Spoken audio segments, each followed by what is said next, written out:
પછી ફુદીનો ને એ બધાને વાટીને બનાવીને એક પડની અંદર એ ચોપડી.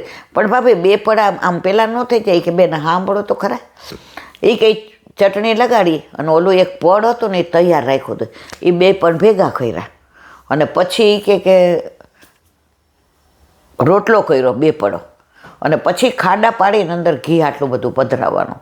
એટલે ઠાકોરજીને મોંમાં મૂકે ને ભર ભૂકો. તે સવારે કલેવુંમાં ઠાકોરજીને એ અને દડબા જેવું દહીં હતું અને માખણ મિશ્રી તો હોય જ કે. એટલે તમારા ભાઈ ખેતરે ગયા એટલે અમે 2 જણાએ એ કે શિરામણ કરી લીધું હતું અને પછી પાછું સ્નાન કર્યું, કારણ કે મારે પાછી તબિયત થોડી એવી છે હમણાં. એટલે મને પોતે કીધું નહીં કે હું ભૂલી ગઈ હતી. મારું ચિત્ત ઠાકોરજીને ઢોકળા કેવી રીતે ધરાવવું ને એને મારા પ્રભુને અટકીમાં સામગ્રી કેવી રીતે ધરવું. ચિત્તમાં સવારથી ઢોકળા હતા કે મારા પ્રભુને મારે અટકીમાં ઢોકળા ધરવા છે. એટલે પોતે પ્રસાદ લેવાનું એ ભૂલી ગયા. અને જો આટલા વૈષ્ણવનું સમાધાન થયું. તો જ્યાં પોતાને ગૌણ માનવામાં આવે અને ઠાકોરજીને મેઇન માનવામાં આવે ને ત્યાં સાનુભવ થાય. આવું થયું હોય તો આપણે 25 જણને કહીએ મને તો ઠાકોરજીને ઢોકળા ધરાવવામાં એવો આનંદ આવ્યો, બોલો ખાવાનું ભૂલી ગઈ, પ્રસાદ લેવાનું, બસ પતી ગયું બેન, ત્યાં પૂર્ણાહુતિ થઈ ગઈ. તો જો આવું ચિત્ત ઠાકોરજીમાં હોય મારા વાલા, તો ઠાકોરજી એની યારે જતા હોય ખરા, એની યારે બોલે ખરા. કદાચ બોલે નહીં આ જમાનામાં, પણ જતા હોય તો ખરા જ. આપણને ઘણી વાર જતા હોતા હશે, પણ આપણે શું છે, સંસાર જ્યાં સુધી અંદર છે ને, વરસાદ આવતો હોય ને, રેનકોટ પહેર્યો હોય તો આપણે પલળીએ ને. લોકો એમ કે આ 4 ઇંચ પડ્યો, પણ આપણે થોડો ફોરેનનો રેનકોટ પહેર્યો હોય પાછો. એટલે અત્યારે આપણે બધા ફોરેન કલ્ચરવાળા થઈ ગયા છે. એટલે આપણે બધા રેનકોટ શેના પહેર્યા છે? ફોરેનના પહેર્યા છે, એટલે જરાય ન પલળીએ. તો એવી રીતે આપણે પણ એવો મજાનો સંસારનો રેનકોટ ઓઢી લીધો છે કે શ્યામ વરસે છે. એ પોતે અમી વર્ષા કરે છે, એ હેતની વર્ષા કરે છે, એ સાનુભાવની વર્ષા કરે છે.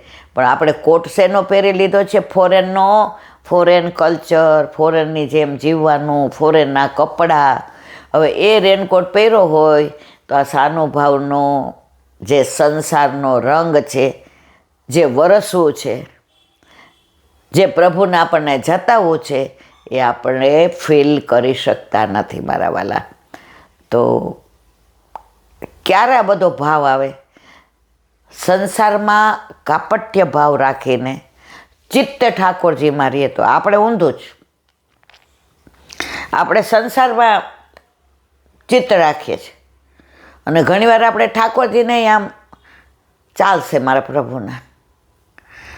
ઠાકોરજી બોલતા નથી એને બધું ચાલે, ઘરમાં ન ચાલે. ઘરમાં આપણે એમ કીધું હોય કે ભાઈ આજે શાક લેવા જવાનો ટાઈમ નહોતો ને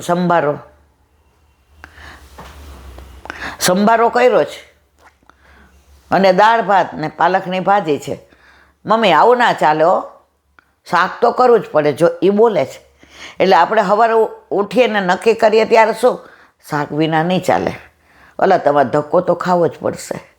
પણ એ જ વસ્તુ ઠાકોરજીના અનુસંધાનમાં હોય અને આ લોકો માનો કે ફરવા ગયા હોય શ્રીલંકા, તો ઠાકોરજી તો આપણને એમ જ કહે છે, માં તું જે કર ને મને બધું ભાવે, માં તું જેમ રાખે ને એમ મને ગમે, કારણ તારાથી થાય છે એટલું તું મારા તત્સુખનો વિચાર કરે છે. તારાથી ન થાય ને તો કાંઈ વાંધો નહીં માં, હું જઈશ ને વ્રજમાં એટલે ગોપીઓને હું કહીશ નહીં કે મારી માએ મને આમ કર્યો. હું એમ કહીશ મારી માએ તો જો મને આવો પ્રેમ કરે છે. તો આ આપણા પુષ્ટિ પુરુષોત્તમ છે મારા વાલા, આ આપણા ઠાકોરજી છે. એટલે જ વલ્લભે કહ્યું છે, વલ્લભની ઘેર રીત અને આપણા ઘરે પ્રીત. પ્રાચીન વૈષ્ણવો ઘણીવાર એકાદ સામગ્રી ઓછી થાય અને લૌકિકમાં જવાનું હોય કે લૌકિક લોકો આવી જાય તો દેખાડે નહીં કે અમારા ઘરે ઠાકોરજી બિરાજે છે. તો ઠાકોરજીને ભોગ ધરાવે તો થાળ ધરાવતા શું કે જે ઓછું લાગે ને તો મોટા ઘરે મારા વાલા પધારજો. તો ત્યારે મને સમજણ નહોતી પડતી કે મોટા ઘરે કેમ. તો એક દી મેં એક ભગવદીને પૂછ્યું કે બા ઘણીવાર હું ઘણીવાર આવું તો આવું નથી બોલતા, પણ આજે કાં આવું બોલ્યા? એ કે હાલ બટા બહાર વાત કરો. એ કે ઠાકોરજીને પધરાવી દીધા કોણે? મેં તો ગુરુદેવે. ઠાકોરજીને પધરાવ્યા ત્યારે વશમાં કોના? જ્યાં સુધી નહોતા પધાર્યા ત્યાં સુધી વલ્લભના. હવે આપણા ઘરે આવ્યા ને ત્યારે કાનમાં કહી દીધું હતું, મારો વૈષ્ણવ સંસાર મારીએ છે, તો એ રાખે એમ રહેજો, એની ફરિયાદ ન કરતા. તો જ્યારે ધરાવું તો આજે એમ થાય કે ભાઈ આજે તવા પૂરી કરવાની છે. હવે સવારથી આમ મનમાં નક્કી જ હોય કે તવા પૂરી કરવું છે, અને સવારમાં જ લૌકિક 4 જણા આવી જાય. હવે એને નાહવાનું ને ધોવાનું ને મુંબઈથી આવ્યા હોય એટલે એનું ચા પાણી નાસ્તાનું, અને એની હાજરીમાં આપણે કરવી ન હોય તો આપણે તરત મેનુ ફેરવી નાખીએ કે આજે માનભોગ, જલ્દી થઈ જાય. હવે મેનુ ફેરવું. હવે ઠાકોરજી રાસ એની જોતા હતા તવાપુરીની, પણ છતાંય શું કે ના, મારી મા મારા તત્સુખનો વિચાર કરે છે, આ બધા આવ્યા એને દેખાડવું નથી. હવે એ લોકો કાંઈ કામે આવ્યા હોય ને જાય તો પાછળથી આપણે સામગ્રી એવી રીતે સિદ્ધ કરીએ એ લોકોને ખ્યાલ ના આવે. ઘણા મેં એવા વૈષ્ણવો જોયા છે, ઓલા પૂછે કે તમે સખડી ધરો છો, પછી હસી દે, હાલો ને મારા વાલા આપણે ઓલી તમે કોના માટે આવ્યા છો એની વાત છે ને, હા તો તમે જઈ આવો. વાત એવી રીતે કાપી નાખે, એવી રીતે હસીને કરે. અને ઓલા જે સંસારી લોકો હોય એને તો એ જ વાતો ગમતી હોય, એટલે પોતાના ઠાકોરજીનું બહાર કશું ઉઘાડું ન કરે એ ભગવદીય છે. આપણે તો કર્યું હોય કણ જેટલું, પણ બહાર વ્યક્ત કરીએ મણ જેટલું. ઠાકોરજીને ખોટું તો લાગે ને. આજે આપણા છોકરાને આપણે શાક ભાખરી ખવડાવ્યા હોય અને કોઈ બહારથી આવે, આપણે કહીએ છીએ રોટલી ને દાળ ને ભાત ને શાક ને કઠોળ, ના, આજે મોડું થઈ ગયું હતું ને તો આકાશ માટે ખાલી ભાખરી શાક કર્યા. તો ઠાકોરજીમાં આપણે કેમ પ્રપંચ કરીએ છીએ? કેમ સંસારમાં આપણે વલ્લભે જે કહ્યું છે એમ નથી કરતા, ઊંધું કરીએ છીએ. સંસારમાં કાપટ્ય ભાવથી રહેવાનું, અને ઠાકોરજીને જે આપણે ભૂલી ગયા છીએ જે સ્વરૂપને, એ સ્વરૂપનું અનુસંધાન કરવાનું. તો આવું તો ઘણી વાતો યાદ આવી જાય, અને ઘણી વાતો ન યાદ આવે તો સીધી નાની વાત કરી દઉં. તો હવે એક નાની વાત. એક સુંદર રાજ્ય હતું. એમાં એ રાજા એટલો બધો ભગવદીય, એટલો બધો ઠાકોરજીમાં માનનારો કે પોતે પોતાનું કામ કરતો હોય રાત્રે, અને જો દીવો, પેલા દીવા હતા ને, દીવામાં તેલ હોય ને એ રાજના ઓલાનું હોય ને, એ દીવો ઓલવી નાખે અને બીજો દીવો કરે. તો પરણ્યા ત્યારે શરૂઆતમાં રાણીને ખબર ન પડી.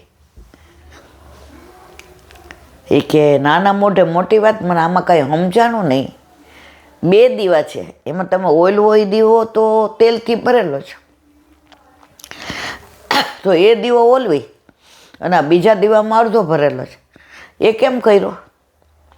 એ કે આ રાજના કર ચૂકવ્યા છે ને, એ કરના તેલનો દીવો છે. રાજનું કામકાજ કરતો હતો, ગણતરી કરતો હતો, મારે ક્યાં કૂવા ખોદાવા, ક્યાં ધર્મશાળા બંધાવી, ક્યાં મારે સ્કૂલ કરવી, અરે ગુરુકુળ કરવા, એ બધું કરતો. ત્યાં સુધી મારા રાજના કર ઉઘરાવવાનું જે તેલ છે એ વાપરતો હતો. હવે હું મારું પોતાનું કરું છું, કાંથવાનું કામ કરે, એના જે પૈસા આવે ને એમાંથી ચલાવે. રાણી સાહેબા તો આમ તક્ક થઈ ગયા કે આવું મોટું રાજ, આવું રજવાડું. હવે રાણી ઠાકોરજીને જ માનતા હતા, એને ઠાકોરજી સિવાય રસ નહોતો બીજો. તો એ કે હું તમારામાં સહાયરૂપ બનીશ.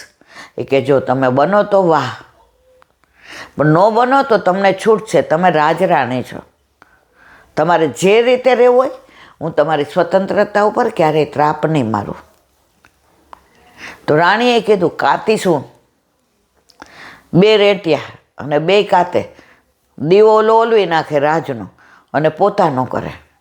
હવે આવા રાજની અંદર રાતના રાજા પહેરવેશ બદલી સબન દેશે વેશે વિચરણ કરવા નીકળે કે મારા રાજમાં કોઈ દુઃખી નથી, મારા રાજમાં કોઈને મારાથી કાંઈ ફરિયાદ નથી, મારાથી કાંઈ ખોટું થતું નથી. હવે એકવાર એવું બન્યું કે સવારે રાજાનો જન્મદિવસ હતો, એટલે હાથી ઉપર સવારી અંબાડીએ બેઠા અને દીવાન ઘોડા ઉપર, અને બધું જેટલા રસ્તામાં મહાત્મા મળે, જેટલા યોગીઓ મળે, જેટલા સંત મળે, એ બધાને સોના મોર આપે અને એમ કે આજે રાજમાં સાંજે ધુમાડાબંધ પ્રસાદ લેવાનો છે, તમે કૃપા કરીને તમે આવજો.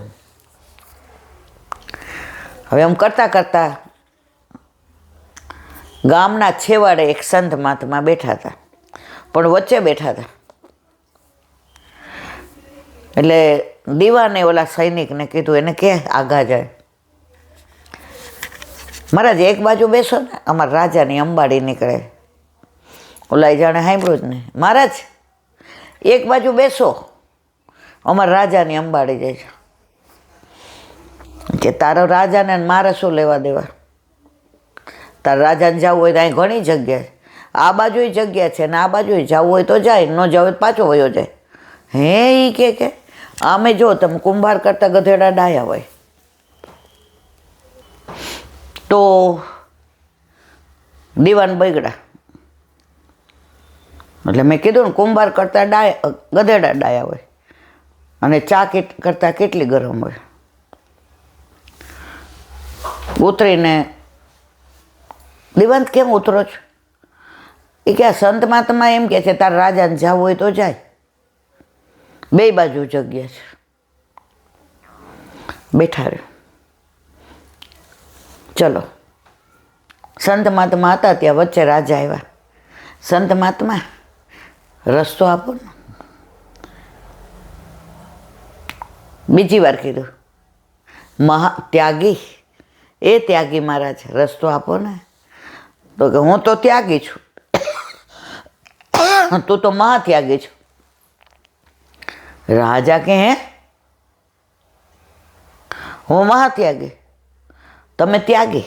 પણ રાજા છે ને તત્વને જાણનાર હતા. એને ખબર હતી કે આ સંત મહાત્મા સિદ્ધ છે. એણે શબ્દનો ઉપયોગ કારણ વિના નથી કર્યો. આપણે અત્યારે બહુ બોલીએ છીએ ને એટલે સત્વય અંદરનું ભૂલી જાય છે, તત્વ ભૂલી જાય છે અને મહાત્મા જ્ઞાને ભૂલી જાય છે.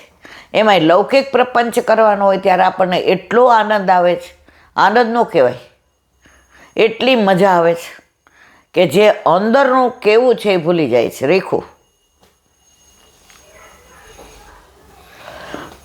તો એ કે તમે ત્યાગી કીધા, મને કેમ મહાત્યાગી કહો છો? એ કે જે હોય એ મેં કીધું છું, મારે કાંઈ તમારી પાસે જોઈતું નથી. તમારી સોના મોર તમારી પાસે રાખો, મારે નથી જોયું. એ કે આને એ ખબર છે કે મેં સોના મોર બધાને આપું છું. એ કે તમારા જન્મ દિવસે ભૂરી ભૂરી આશીર્વાદ,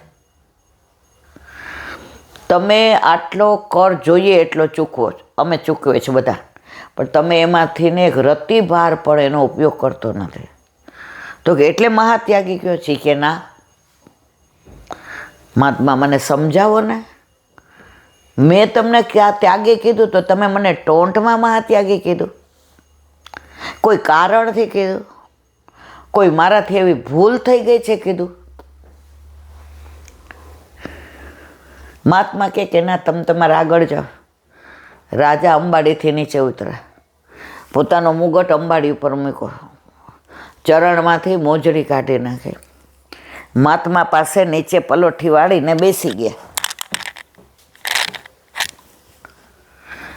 જ્યાં સુધી તમે મને આનો ભાવ નહીં કહો ત્યાં સુધી હું અહીંથી ઉઠીશ ને. એ કે તમારા દીવાનને કયો જાય, સૈનિકને હું તમને મારવાનો તો છું ને, બધાય જાઓ. એ કે હું ત્યાગી છું, તમે મહાત્યાગી છો. મેં જગદીશ માટે જગતને છોડ્યું, મેં જગદીશ માટે જગતને છોડ્યું, અને તમે જગત માટે જગદીશને છોડ્યા. તમે સમજ્યા? જગત માટે જગદીશને છોડ્યા. તો હું ત્યાગી અને તમે મહાત્યાગી. રાજાએ ચરણ પકડી લીધા. તમારી વાત 100% સાચી છે. તમારું કેવું એવું છે કે હું રાજ બરાબર કરું છું, હું દેહ ધર્મ બરાબર બજાવું છું, પણ આત્મધર્મ નથી બજાવતો. હું માનવ ધર્મ બરાબર બજાવું છું કે તેલ નથી વાપરતો, હું રાજનું કશું દ્રવ્ય નથી લેતો. એ મારો દેહ ધર્મ છે, પણ મારો આત્મા ધર્મ પ્રભુની સેવા, સત્સંગ, સ્મરણ, જે હું નથી કરતો. તો તમે આજે મારી આંખ ખોલી દીધી. અવેર થઈ એટલે રાણી સાહેબા ઝરૂખામાંથી જોતા હતા બધું.